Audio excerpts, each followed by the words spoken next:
तो भाई यार देखो, मेरे को नहीं पता कि जब आरसीबी ने आईपीएल 2025 जीती थी तब तुम इस चीज से खुश हुए थे या फिर तुम निराश हुए थे।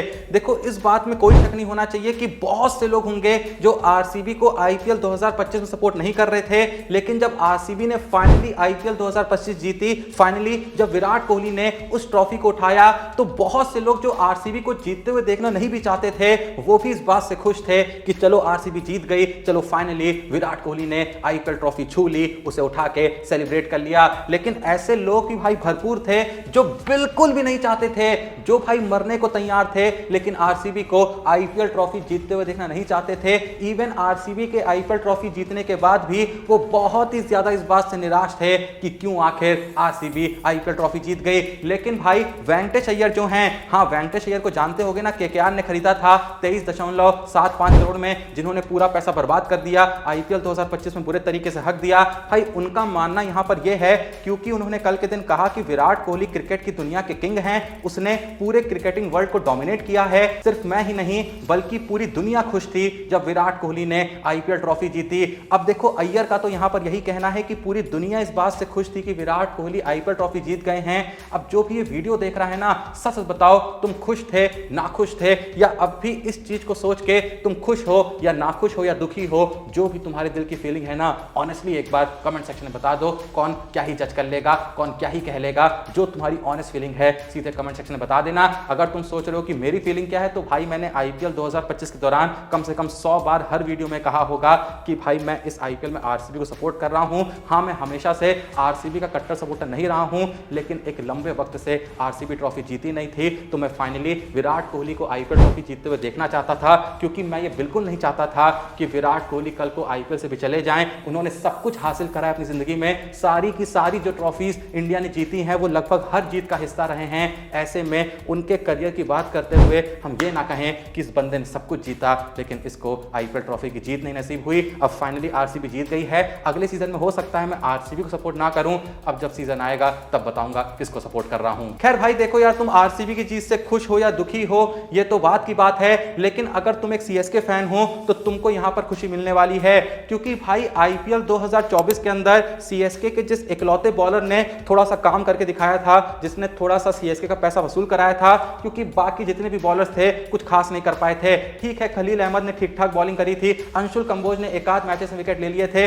पथिराना ने बहुत ही बुरा हगा था, नाथन एलिस को इन्होंने एक ही मैच में खिलाया था, उसके अलावा जितने भी ऑप्शंस ट्राई करे थे कोई भी ऐसा कुछ खास कमाल नहीं कर पाया था। फिर चाहे जडेजा हो, अश्विन ने कितना बुरा हगा था हम सबको पता है। सिर्फ एक ऐसा बॉलर था जिसने, जैसा मैंने कहा, कि अपना पैसा वसूल कराया था। पता है ना वो कौन था? वो था नूर अहमद। जैसा कि आप जानते ही हैं कि नूर अहमद ने आईपीएल 2025 में 14 मैचों में 24 विकेट लिए थे। 8.16 की इकोनॉमी से सीएसके ने उन पे जो 10 करोड़ रुपए खर्च करे थे, उस 10 करोड़ का एक एक पैसा नूर अहमद ने वसूल कराने की कोशिश करी थी। हाँ, एक सत्य यह भी है, जब आईपीएल शुरू हुई थी तो नूर अहमद कुछ ज्यादा ही डोमिनेटिंग लग रहे थे, लेकिन जैसे जैसे आईपीएल आगे बढ़ती गई उनकी परफॉर्मेंस में भी एक डिप देखने को मिला था। लेकिन चलो भाई, इतना तो ऊपर नीचे चलता ही रहता है। फिर भी 14 मैचों में 24 विकेट लेना 8.16 की इकोनॉमी से कोई छोटी मोटी बात नहीं है। अब अगर आप सोच रहे हैं मैं ये सब बातें क्यों कर रहा हूं, पुरानी बातें क्यों कर रहा हूं, तो भाई बस मैं ये बताना चाहता हूं कि नूर अहमद सिर्फ आईपीएल में नहीं चमके थे, अभी जो एमएलसी टूर्नामेंट चल रही है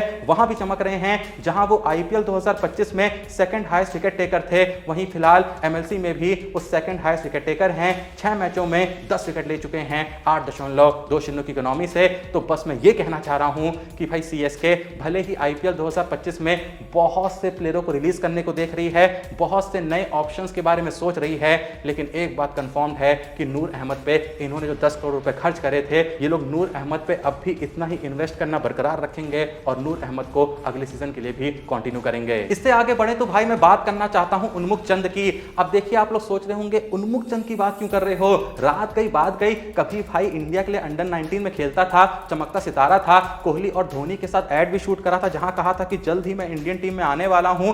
ठीक है, आईपीएल भी खेल रखी है, लेकिन फिलहाल उन्मुक्त चंद की बात क्यों हो रही है? बात इसलिए हो रही है क्योंकि मैंने अभी अभी एमएलसी टूर्नामेंट की बात करी ना, तो भाई मैं बता दूं कि उन्मुक्त चंद जो हैं वो भी इस बार एमएलसी खेल रहे हैं। 4 मैचों में 161 रन जड़ चुके हैं 53.67 की बैटिंग एवरेज के साथ। और इसी चीज को लेके भाई कल के दिन उनकी टीम के ही जो साथी हैं ड्वेन ब्रेवो, उन्होंने स्टेटमेंट दिया कि उन्मुक्त चंद जो हैं वो यूएसए क्रिकेट टीम में जगह पाना डिजर्व करते हैं, क्योंकि क्रिकेट जो है पॉलिटिक्स से बड़ा है, तो यहां पर यूएसए क्रिकेट टीम को थोड़ा सा विचार करना चाहिए। ऐसा उन्होंने इसलिए कहा है क्योंकि टी20 वर्ल्ड कप 2024 जो कि यूएसए में खेला गया था, जहां यूएसए की टीम पार्टिसिपेट भी कर रही थी, ठीक ठाक परफॉर्मेंस भी दी थी, कुछ यहां पर उलटफेर भी किए थे उन्होंने टी20 वर्ल्ड कप 2024 में, लेकिन वहां पे बहुत लोग कह रहे थे कि उन्मुख चंद तो इस टीम का हिस्सा होंगे ही होंगे, लेकिन फिर बात ये आई कि उन्मुख चंद को बाहर कर दिया गया है। कुछ पॉलिटिक्स यहां पर बताई गई थी, असल रीजन क्या था कभी भी सामने नहीं आया, लेकिन फिलहाल ड्वेन ब्रावो कह रहे हैं भाई इतना कमाल का प्लेयर है, इंडिया के लिए खेला है, इतने साल तक इंडिया में ट्रेन हुआ है, जहां क्रिकेट इतनी बड़ी चीज है, आपके देश में तो नया नया क्रिकेट फेमस हुआ है, तो आप इस बंदे को अपनी टीम में खिलाते क्यों नहीं है? अगर ये खेलेगा तो आपकी टीम को यहां से यहां लेके जाएगा। आप लोग का क्या सोचना है कमेंट सेक्शन में बता दीजिए। खैर उन्मुख चंद अपनी टीम को यहां से यहां लेके जब जाएंगे तब जाएंगे, लेकिन फिलहाल भाई इंडियन टीम जो है जैसा कि आप जानते हैं टेस्ट क्रिकेट में यहां से यहां आ चुकी है। पिछले भाई 9 टेस्ट मैचों में 7 मैच इंडिया हार रखी है, एक ड्रॉ हुआ है, मात्र 1 मैच जीता है। ऐसे में भाई इंडियन टीम बहुत ज्यादा इस चीज पे विचार कर रही है कि आखिर हमको भाई हो क्या गया है, कोहली रोहित के जाने के बाद क्या हम कुछ कर पाएंगे? उनके रहते भी हार ही रहे थे पिछले कुछ मैचेस से, अब भी हार ही रहे हैं। जिस तरीके से पहला टेस्ट मैच इंग्लैंड ने वन साइड तरीके से उनको हराया, उसके बाद से भाई टेंशन जो है और ज्यादा बढ़ गई है। फिलहाल मैं बता दूं कि आईसीसी रैंकिंग में टेस्ट में इंडिया जो है 4th पोजीशन पे है, और भाई इस समय जो इंडिया का स्क्वाड है ना, India versus England test series में, वहां जितने भी प्लेयर्स खेल रहे हैं, अगर तुम उनकी रैंकिंग देखोगे, खासकर उन प्लेयर्स की जो करेंटली इंडियन टीम का एक एक्टिव हिस्सा है, तो भाई बैटिंग की बात करें, जायसवाल की टेस्ट में रैंकिंग 4th है, पंत की 7th है, गिल की 20 है, केएल राहुल की 38 है, रविंद्र जडेजा की बैटिंग में 49 है, अक्षर पटेल की 62 है, फिर आते हैं श्रेयस अय्यर जिनकी 62 है, नीतीश कुमार रेड्डी की 66 है, वॉशिंगटन सुंदर की 78 है, सरफराज खान की 83 है, ध्रुव जुरेल की 93 है।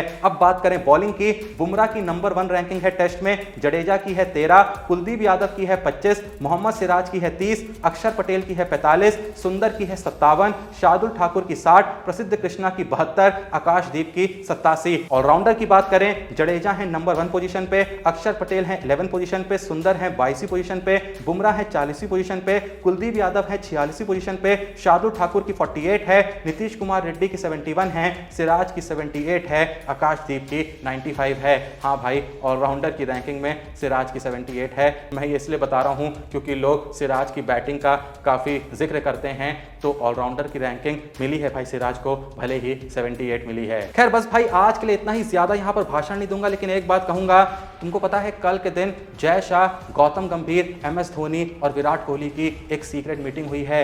क्या तुमने उस मीटिंग की फुटेजेस नहीं देखी? अगर नहीं देखी है तो भाई हमने वो फुटेजेस आपके लिए डाल के रखी है हमारे Telegram channel Crick Time with Joshi पे, जिसका लिंक डिस्क्रिप्शन और पिन करने तुमको मिल जाएगा। क्लिक करो, लिंक पे क्लिक करते ही सीधे तुम उस टेलीग्राम चैनल की उस पोस्ट पे पहुंच जाओगे, जाके उस पोस्ट को देखना और याद से उस टेलीग्राम चैनल को ज्वाइन कर लेना। पहले तो वो जो मीटिंग हुई है जय शाह, धोनी, कोहली और गंभीर की, वो मीटिंग की जो फुटेज है वो मैंने डाली है, वो तो देख ही लेना। बहुत ही कंट्रोवर्शियल मीटिंग है, लेकिन जैसा मैंने कहा कि टेलीग्राम चैनल को याद से ज्वाइन कर लेना। क्यों कह रहा हूं ऐसा? क्योंकि वहां पर भाई क्रिकेट वर्ल्ड की हर बड़ी और इंपॉर्टेंट अपडेट सबसे पहले तुम्हारे लिए वहां पर लेके आता हूं, बहुत ही अनोखे अंदाज में, ताकि कोई भी बड़ी अपडेट क्रिकेट की दुनिया की तुमसे मिस ना हो।